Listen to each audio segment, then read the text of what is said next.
예, 방금 소개받은 IQVIA의 마케팅 앤 세일즈 엑설런스를 맡고 있는 이강모입니다. 이렇게 뜻깊은 워크숍에 불러주시고 또 첫 번째 연자로 이렇게 삼아주셔서 대단히 감사합니다. 예, 다음 슬라이드. 제가 예, 앞에서 센터장님께서 제 소개를 해주셨는데 그냥 뭐 그 중요한 거 아니니까 이제 이건 넘어갈 거고요. 먼저 좀 가까이. 네. 그 용어에 대한 우리가 조금 이해를 확실히 좀 커먼 언더스탠딩이 필요할 것 같습니다. 그래서 그걸 갖다가 약간 먼저 말씀을 드릴까 합니다. 그래서 우리가 흔히 이제 디지털 전환이라고 얘기를 하기도 하고 뭐 디지털 트랜스포메이션 그다음에 그런 DX 내지는 DT라고도 이렇게 약칭으로 취하는데 이것이 과연 의미하는 바가 무엇인가에 대해서 우리가 정확하게 좀 이해를 같이 했으면 좋겠습니다. 그래서 이렇게 슬라이드를 준비를 했고요. 디지털은 뭐 아시다시피 뭐 디지털 테크놀로지를 갖다 얘기하는 것이고 트랜스포메이션은 사실 사전적인 의미로는 저렇게 생물학적인 어떤 의미를 갖고 있습니다. 그래서 탈피 뭐 그다음에 뭐 변신, 변화 그런 것도 있고 그다음에 이렇게 명사용어로 끝이는 거 말고 제가 선호하는 거는 사실 밑에 있는 좀 보다 더 자세한 캠브리지 딕셔너리의 설명입니다. 그래서 어떤 뭐 사물이나 사람들이 완전히 개선되기 위해서 완전히 변화되는 거. 그래서 우리가 트랜스포메이션이라고 얘기했을 때 이것은 단순하게 심플한 변화가 아니라 컴플리트 체인지를 얘기합니다. A 컴플리트 체인지라고 얘기해서 상당히 큰 폭의 변화를 얘기하고요. 그래서 저는 여기 제 슬라이드에선 적어도 전환이라는 용어보다는 트랜스포메이션이라는 용어를 갖다가 씁니다. 왜냐하면 한국말로 전환이 트랜스포메이션이라는 의미를 충분히 담고 있지 못하다고 해서 길게 얘기할 때는 디지털 트랜스포메이션 아니면 짧게 그냥 DX라고 제가 줄여서 얘기하겠습니다.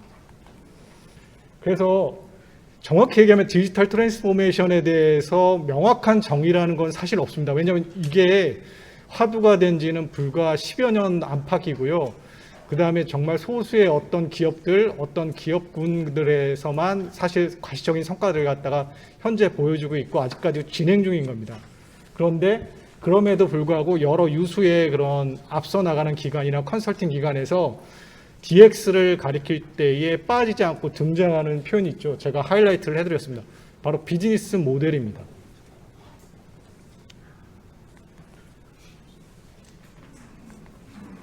그 비즈니스 모델에 대한 어떤 트랜스포메이션, 결국 그런 것을 갖다 얘기를 한 겁니다. 그래서 디지털 트랜스포메이션이라고 우리가 얘기했을 때 그 의미는 디지털을 이네이블러로 삼아서 트랜스포메이션 시키는데 뭘 트랜스포메이션 시키냐? 그것이 바로 여기 나와 있는 대로 비즈니스 모델하고 운영 모델입니다. 그래서 비즈니스 모델은 뭐냐?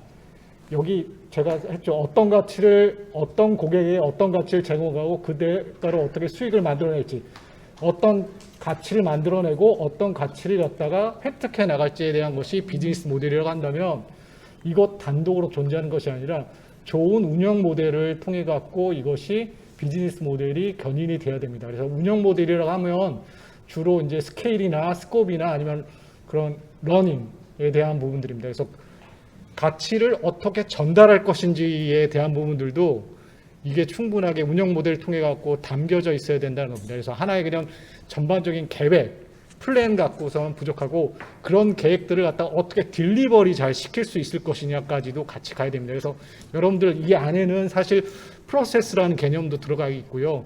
그 다음에 어떤 협업의 형태를 가져갈 것인지, 어떤 캐퍼빌리티를 가져갈 것인지에 대한 내용도 이 안에 담겨져 있다고 생각하시면 됩니다. 그래서 좀 전에 얘기했던 것이 다시 한번 반복되는 부분인데 보다 좀 심플하게 이해를 시켜드리고 싶습니다. 그래서 우리가 흔히 얘기했을 때는 사실 이런 어떤 그런 어떤 테크놀로지 쪽에, 그러니까 디지털이라고 했을 때 우리가 많이 이런 아키텍처적인 부분만 신경을 많이 씁니다. 물론 엔지니어링 부분이고 이것이 중요하지 않다는 건 아닌데 그에 앞서서 이런 아키텍처를 갖다가 움직일 수 있는 그런 보다 좀 상위 개념, 앞선 개념이 무엇인가, 그렇게 했을 때는 회사 쪽으로 봤을 때 전략, 이 안에는 뭐 비전도 들어갈 수 있겠고요. 어떻게 보면 여기 안에는 어떤 그런 전체적인 목적들이 들어갈 수 있는 것이고 그 다음에 이 전략들을 모델이 또 받습니다. 그래서 제품 서비스를 통해서 사용자와 어떤 가치를 주고받는가를 의미하는 이 비즈니스 운영 모델이 이 전략을 갖다 떠받치는 것이고, 이런 어떤 비즈니스적인 어떤 그런 퍼스펙티브가 있은 다음에 아키텍처가 따라오는 것입니다. 그렇게 이해를 하시면 될 것 같습니다. 그래서 디지털 트랜스포메이션이라고 했을 때 이게 이제 반복되게 나오는 자주 등장하는 슬라이드입니다. 그래서 디지털라이제이션과 디지털 트랜스포메이션은 조금씩 다릅니다. 그러니까 어떤 데이터를 갖다가 우리가 아날로그 방식을 디지털로 전환시키는 것들, 이렇게 변화시키는 것은 디지털라이제이션이고, 디지털라이제이션은 좀 더 여기다가 프로세스적인 의미를 담고 있고 효율성을 더 높이는 측면, 디지털을 통해서 그런 것이라고 하면, 디지털 트랜스포메이션은 전반적인 그런 어떤 전체 조직 자체가 이런 디지털을 통해 갖고 난 다음에 일하는 방식 자체를 통째로 바꿔버리는 것을, 그래서 통째로 바꿔버리면서 제공되는 서비스하고 제품까지도 그 변화시키는 것을 의미합니다. 잠깐. 그래서 결론적으로 디지털 트랜스포메이션을 갖다 제가 한번 다시 데피니션을 말씀드리면, 디지털 기술을 기반으로 하는 건 맞습니다. 그 다음에 그러면서 비즈니스 모델과 운영 모델을 바로 트랜스포메이션 시켜야 되는 것이고요. 그래서 최적화된 가치를 갖다가 창출하고 전달하고 획득해야 되는 것이고, 결국은 궁극적으로 디지털 트랜스포메이션이 지향해야 되는 바는 바로 여기 밑에 나 있는 고객 만족과 향상된 고객 가치입니다. 그래서 항상 오늘도 여러분들 많이 AI 기반한 그런 시작 개발에 대해서 논의하시는데, 저는 이 부분을 꼭 강조드리고 싶어요. 디지털 트랜스포메이션을 갖다가 일으키는 주체도 사람이고, 이런 우리가 어떤 디지털 트랜스포메이션을 갖다가 만들어내는 그 지향점도 역시 사람입니다. 그걸 갖다가 꼭 염두를 좀 해주셨으면 좋겠습니다. 예, 이제 인더스트리의 퍼스펙티브로 갑니다. 그래서 이게 이제 그 IQVIA 소스는 아니고 맥킨지에서 이제 디지털화에 대한 어떤 갭들을 조사를 했더니, 가장 이제 프론티어라고 하는 ICT 중에서 프론티어를 100으로 봤을 때의 다른 인더스트리는 어떤가 상대적인 격차를 봤더니, 전반적으로 제약업계 쪽은 13.4% 정도, 100% 기준에서, 그래서 사실은 조금 하위권에 있는 건 맞고요. 업계 평균이 24.1 정도 수준이었으니까 업계 평균에도 사실 못 미치는 그런 어떤 디지털화 수준입니다. 그 다음에 이제 저희가 또 봤을 때 그 제약업계에서 왜 이런 AI하고 이런 어떤 머신러닝 같은 것들을 갖다가 디지털을 갖다가 도입하는 게 어려운가, 어디에 써야 될지를 사실 정확히 모르는 부분들이 있습니다. 유즈 케이스를 발굴하는 게 상당히 어렵다는 답변들을 갖다 많이 했습니다. 그 다음에 AI를 조직에 통합하는데 운영상의 문제가 있다고 하는 답변도 28% 나왔고요.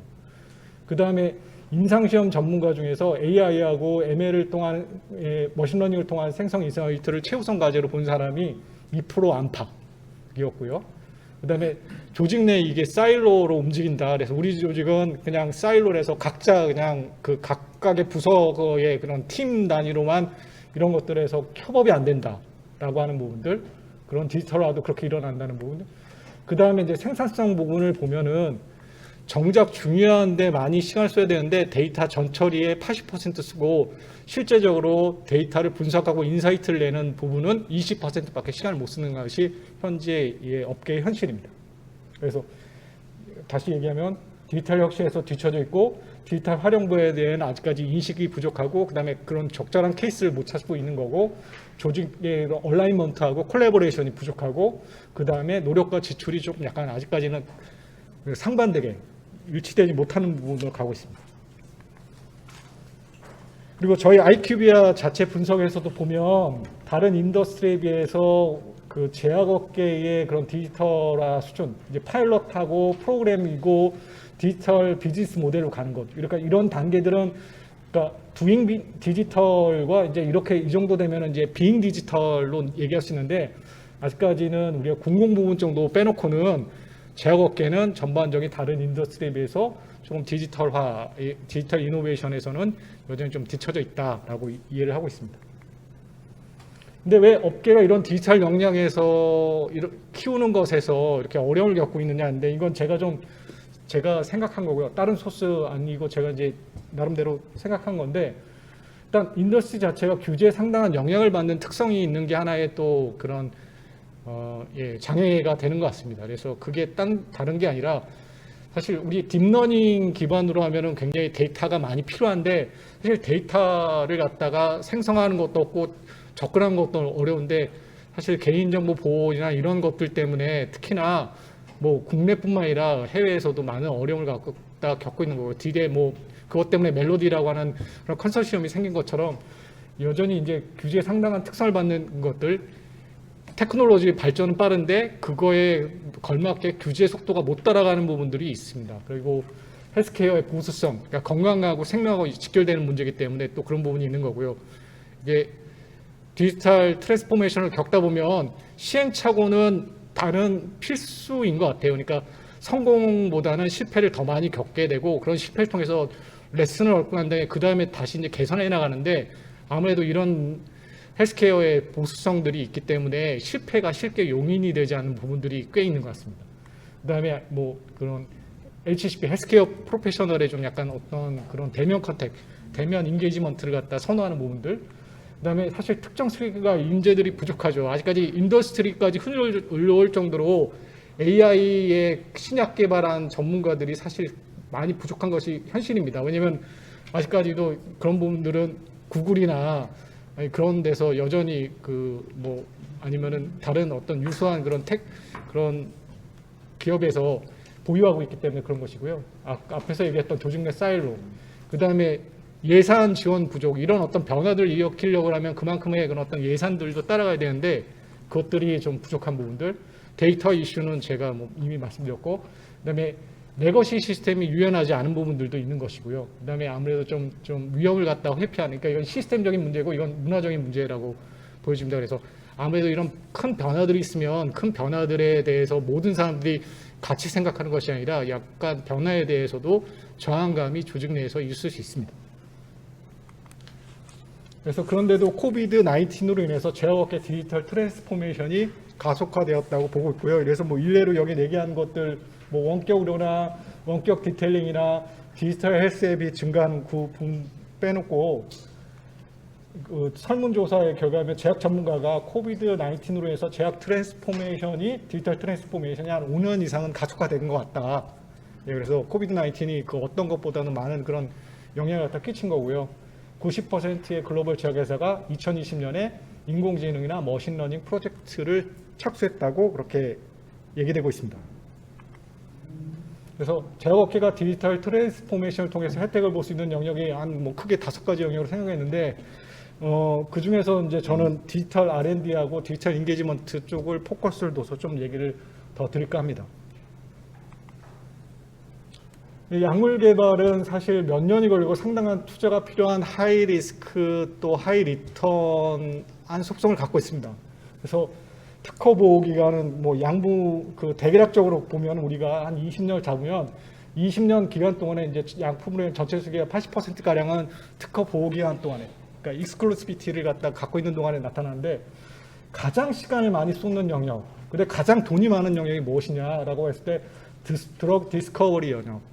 이 약물 개발할 때에 여기 발견하는 부분, 여기에서 한 5년 정도 시간을 쏟고, 그다음 가장 돈을 많이 쏟는 건 임상 쪽입니다. 임상 시험 쪽이 전체적으로 드는 게 한 40%. 그래서 저희가 얘기할 때 약물 개발 비용이 대략적으로 이게 통계마다 다 드리기는 합니다만 대략적으로 레인지가 10억 달러에서 많게는 한 30억 달러 보고 있습니다. 그래서 평균적으로 흔히들 그냥 글로벌 신약 같은 거 개발할 때 한 20억 달러 정도 든다고 얘기를 합니다. 근데 그래서 제가 말씀드린 거는 기간 및 비용을 감안했을 때 약물 발견과 임상시험이 효율성이 가장 필요한 중요한 R&D 단계다라고 봐진 것이고요.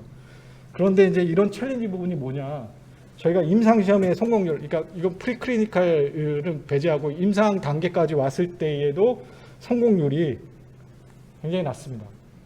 5%밖에는 안 됩니다. 전체적으로. 그래서 임상에 1상, 2상, 3상 통과한 것들 다 이렇게 합치다 보니까 임상, 1상에 들어와서 레귤러터리 서브미션까지 가는 데에까지 가는 비율이, 그리고 여기서 또 어프로벌은 또 다른 얘기입니다. 그래서 5%밖에 안 됩니다.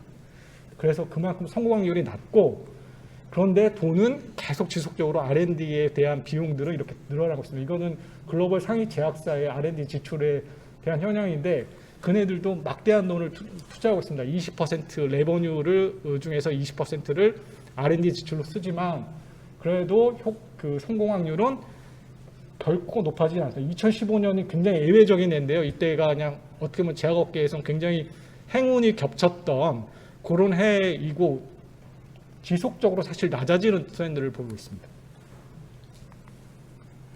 그래서 제약업계가 디지털화를 통해서 R&D 전반에 거쳐 끌어낼 수 있는 가치가 틀림없이 있다고 본 거고, 그래서 이 영역에서 AI, 머신러닝, 연결된 디바이스 사용이 계속해서 증가 추세다. 그래서 주로 이제 약물 발견이나 이런 걸 얘기를 오늘 많이 하실 거고, 저는 좀 뒤에 가서 그런 부분들 얘기하지만 임상시험 쪽 관련해서 조금 더 언급을 드리겠습니다. 그래서 사실 제약업계가 리테일 같은 분야하고 비교할 때도 테크놀로지하고 데이터에 대해서 그렇게 낯설지 않습니다. 제약업계 자체가 사실은 헬스케어가 자체가 속성이 에비던스 베이스입니다. 그래서 항상 예전서부터 데이터에 기반했었고 데이터를 갖다 생성하는 것이 너무너무 중요했었기 때문에 데이터라는 것들은 이 업계는 굉장히 낯설지 않다. 그리고 수십 년 동안 이런 어떤 그런 디지털을 갖다 최대한 대로 어떤 R&D 분야에서 활용하려는 노력들이 있었고, 그 다음에 여러 가지 환경들 자체가 이런 더 디지털화를 통해서 이걸 해결해야 되는 그런 어떤 문제가 있습니다. 여기 예를 들듯이 미국 같은 경우는 2035년까지 포유류에 대한 연구에서 자금 지원을 줄이는 것을 목표로 했기 때문에 동물 실험이 좀 안 된다는 그런 부분들도 있는 거고, 그 다음에 규제 사회적인 부분은 의약품 가격이 계속 이렇게 높은 것에 대한 그런 압박들이 많이 있는 거, 그런 부분들. 그래서 결국에는 비용에 있어서 가장 큰 동인인 앞에서 얘기했던 20억 달러의 그런 어떤 전반적인 그런 신약 개발에 소요되는 것 중에서 임상시험 프로세스가 50%를 잡아먹는데 이걸 어떻게 더 효율성을 기하는 것인가, 이게 중요한 부분이 됩니다. 그래서 상위제약사 R&D에서의 이니셔티브를 갖다 이렇게 하나의 그냥 슬라이드로 요약했는데, 이게 복잡한데 예전에는 그냥 주로 이제 발견하고 전임상 쪽에 많이 이렇게 협업들이 이루어졌다가 최근 와서는 임상 쪽 관련돼 갖고도 많이 이렇게 협업들이 이루어지고 있는 분위기다, 이렇게 이해를 해주시면 될 것 같고요. 이것도 하나의 그냥 일러스트레이션으로 이거보다 훨씬 더 많은 애들이 있는데, 이 AI를 이용한 신약 개발은 이미 낯설지 않은 주제가 되고 있고 국내 제약사도 성과를 내기 위해서 많은 이런 협업을 갖다 모색 중이다라고 하는 거. 그리고 글로벌 제약회사가 신약 개발 관련해서 여러 의료 분야 AI 컨소시엄이 이렇게 다방면으로 참여를 하고 있다. 그리고 이런 컨소시엄이 이거밖에는 없는 건 아니고 더 많은데요. 그래서 결국은 이런 어떤 블록체인 및 페더레이티드 러닝 기반 공유를 해서 개발의 주요 측면들이 공유되면서 개인정보는 나름대로 그 이슈는 또 피해갈 수 있는 그런 컨소시엄 형태로 지금 운영되고 있습니다. 그래서 AI 기반 제약사에 대한 투자도 굉장히 이제 많이 늘어나고 있고 2021년 기준으로 글로벌리 한 127억 달러, 그래서 16조 원 수준까지 이렇게 좀 확대가 되고 있다라고 이해를 하시면 될 것 같고요. 이건 제가 좀 추가한 슬라이드입니다. 그래서 연평균 성장률이 2014년에 비해서 2021년까지 하고 48.2%로 상당히 핫한 영역으로 부상하고 있고 많은 돈이 몰리고 있다라고 이해를 하시면 됩니다. 이세돌 구단을 갖다 알파고가 이긴 거에 대한 예증들을 갖다 AI 쪽 얘기하면 항상 들어오는데, 제약 쪽에서도 특히 R&D 영역에서도 알파고 시점이 있었던 것 같습니다. 그것이 저는 2019, 20년, 2021년이라 생각되고, 뒤에 가서 얘기하시지만 인실리코 메디신에서 젠트를 기반으로 해서 그냥 후보물질 발굴에서 검증까지 걸린 시간을 단 46일로 줄인 것들, 그 다음에 구글 딥마인드가 캐스프에서 이를 차지해가지고 안에 그런 단백질 구조를 예측하는 것들에 대해서 50년 수건을 갖다 이뤘다는 얘기들 있고, 그 다음에 워싱턴 대학교는 이런 어떤 구글 딥마인드의 알파포드를 갖다가 게임용 컴퓨터 정도에서 구현 가능하게끔 정도까지 만들어 놨어요. 그래서 지금은 앞으로 더 발전한다 그러면 바라기는 모바일 디바이스 정도에서도 이제 작동할 수 있는 어떤 그런 것들이 가능하지 않을까라는 생각이 듭니다. 반면에 이런 위협도 같이 있다는 것. 그래서 미국의 이제 콜래보레이션 파마가 AI하고 ML이応用될 경우에 생화학 무기를 만들어낸 데 수입되는 내용의 논문을 갖다가 2021년에 발표했습니다. 치명적인 이제 분자 생성기라고 불리는 EI가 요 6시간 정도가 안 돼서 4만 개의 독성 물질을 갖다 만들어냈습니다. 그래서 AI를 선용해 갖고 좋은 목적으로 쓸 수도 있지만 이것이 또 한편으로는 나쁜 목적으로도 쉽게 악용될 수 있는 측면들도 있다라고 하는 것들 좀 이해해 주시면 좋겠고요. 임상시험을 쪽에서는 좀 넘어가면 이것도 역시 저희가 서베이를 갖다가 여기 엑센추어에서 한 것인데 결국은 임상시험의 디지털화를 통해 갖고 어떤 임팩이 있을 것이냐 할 때 가장 많이 응답한 게 환자 모집 프로세스가 개선될 것이라는 응답이 컸습니다. 임상시험에 관련된 분이 여기 계신지 모르겠지만 임상시험에서 가장 많은 시간과 돈이 드는 부분은 페이션트 인롤먼트입니다. 이게 제일 어렵습니다. 글로벌리 평균적으로 48%의 임상시험이 페이션트 인롤먼트가 환자 등록이 늦어져서 시간이 다 지체되는 경우가 많습니다. 그래서 가장 돈을 많이 잡아먹는 영역인데 이게 임상시험의 디지털화, 그래서 환자 모집도 디지털화 시키고 조금 그 사이트에 직접 방문을 갖다 하지 않도록 하는 어떤 임상의 어떤 커넥티드 디바이스를 활용한 그런 어떤 임상시험의 실행이 이런 프로세스도 개선시키고 환자 유지도 시키고 그다음에 결국 중국적으로 가서는 속도하고 관련된 것인데 약물 개방 속도도 증가시킨다고 얘기를 하고 있습니다.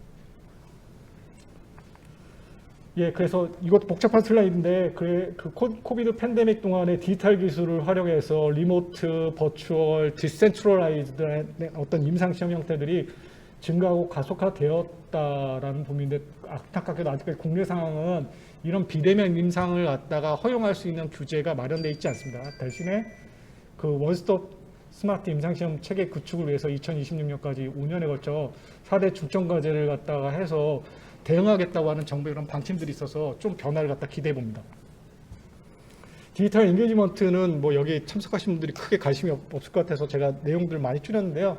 결국은 이런 디지털을 활용해서 제약업계가 보다 고객에 대한 그러니까 HCP뿐만 아니라 페이션트에 대한 어떤 커스터머 저니도 잘 이해하고 그런 분들에게 개인화된 더 컨텐츠를 갖다 제공하고 그 다음에 그런 것들을 여러 채널, 멀티 채널, 요새는 옴니 채널 얘기하는데 옴니 채널 인게이지먼트를 통해서 더 높은 세티스팩션을 갖다가 그렇게 줄 수 있다고 얘기할 수 있습니다.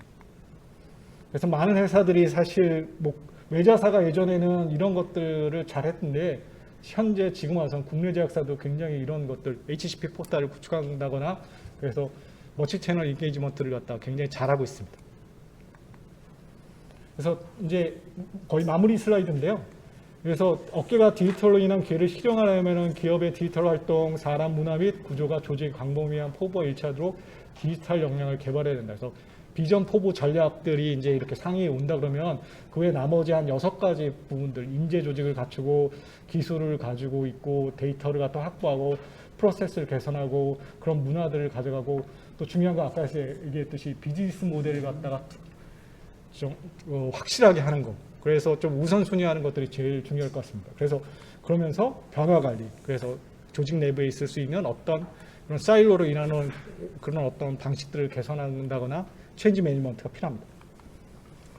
이제 마지막 내용인데요. 그래서 디지털 트랜스포메이션에 대한 준비가 되었는가 해서 오늘 뭐 분임 토의도 하시고 그럴 텐데 저는 제가 제안드리고 싶은 거는 이런 분임 토의를 통해 갖고 조금 더 샤프한 비즈니스 퀘션들이 도출됐으면 좋겠습니다. 그래서 이것은 그냥 제가 그냥 예시로 들어드리는 건데 이거 말고도 보다 구체적인 그런 적절한 질문들을 좀 서로 간에 주고받으시고 그런 걸 통해서 답을 찾아가시는 그런 시간들이 됐으면 좋겠습니다. 예, 이상으로 제 발표는 마치겠습니다.